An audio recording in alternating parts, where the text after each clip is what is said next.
to rig. We didn't want any rigging. We had these great polls going in. I said, don't believe the polls. Pretend we're 1 point down. Always assume we're 1 point down. And everybody voted. We won in a landslide. We won all 7 swing states. You have to win the swing states. And we won all 7, which is something that rarely happens. But to win the popular vote by millions, we won everything you can win. The Electoral College by a tremendous amount. We won in counties. They have counties, thousands of counties.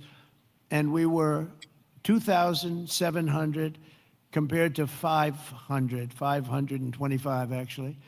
So think of that. We were 2,750 compared to 525. And that's why the map shows all red. Red being Republican, not something else. Red being Republican. Only a few people understand that one. My administration has rejected the old model of incompetent government that punished success and rewarded failure and made building anything almost impossible. When you come into our country, and many of you are doing that, but when you come into America, you're going to get service like you've never seen before. Quick permits, and we want safety, we want great environmental, we want everything good, but it's going to go quickly. We're rewarding those who build and create and hire and invest in the USA, and we're making America the best place on earth to do business, and that's what it's become very quickly. We have some wonderful people. Lee Zeldin at Environmental, he's incredible. He gets the right result quickly, and he makes sure that people do the right thing.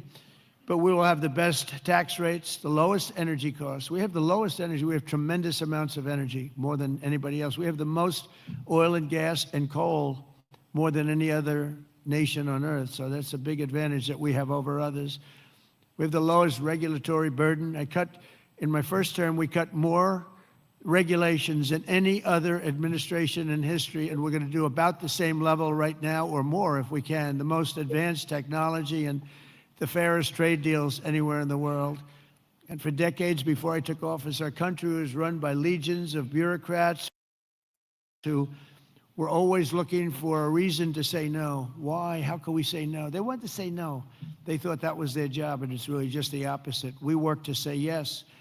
So now we have a president in the White House who cuts through the red tape and excuses. We don't stand for excuses, and says yes to big ideas and bold initiatives and grand ambitions so that America can have great industries, great dreams, and to be the greatest nation on earth, which is where we are now, actually, in a very short period of time.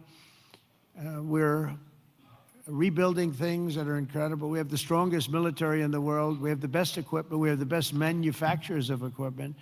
And South Korea is buying a lot of our weapons. We make the best. We have the planes and just about everything other than ships. And we'll be there very shortly with ships, too. But the only reason it's not ships, because, I don't know, for some reason they stopped doing that.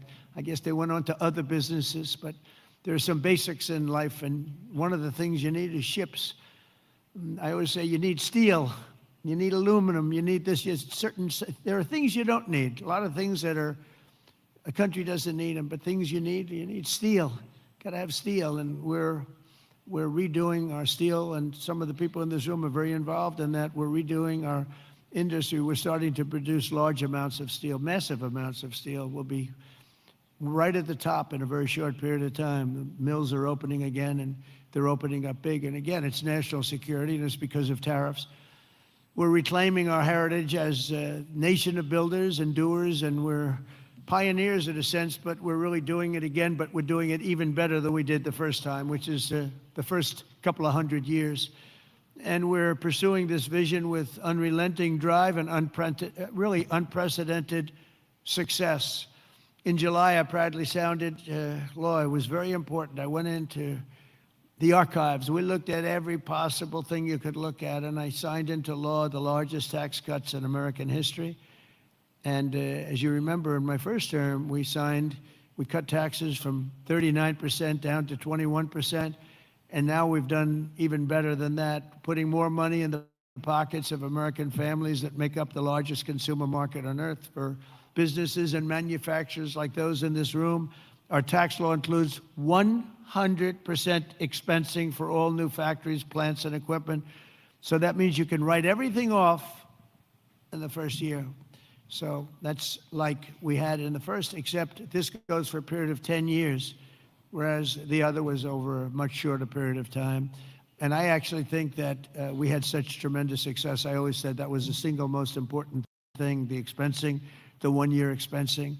Upon taking office, I signed executive orders that require that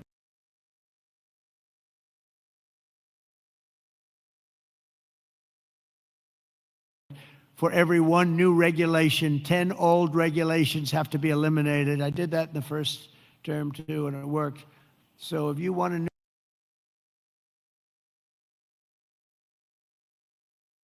new regulation, you have to get rid of 10, and already we're exceeding that limit, reaching closer to 30 to 1. Our people have done that, our great secretaries and other people in the administration. So we've been actually at a level where we sign in a new regulation, they get rid of 30 old ones. We're sort of cleaning up the books because many of these regulations are obsolete, they don't belong, and some were so horrible, they were obsolete, but they really stopped projects from being built, and we're getting rid of all of them. We've pretty much done that. We have streamlined permitting for all new energy and mining projects. It used to take decades for an administration to get something approved, and now it's a process that will take, generally speaking, less than 28 days. In addition, across government, we're guaranteeing a rapid and expedited regulatory review for all new projects in the United States, and that's worth billions and billions of dollars to industry. You spent more money on trying to get something approved than you do in building the plant itself. You know, in Louisiana, my first term, there were 2 plants, and one was financed by a tremendous group of Japanese investors, and it was about $16 billion, LNG plants. Another one was financed by people from South Korea and others. LNG, both of them, massive LNG. They were in the review process. One was 15 years, one was 16 or 17 years, and they were then told, forget it, we're not going to get it approved. So I came into government, I heard about it, and I love Louisiana. We did very well there. We did well in just about all the states, but we did really well in Louisiana. And so I got involved. The one plant that was in for almost 15 years, I got it approved in one day. One day. In fact, when we called the people to say that they got approved,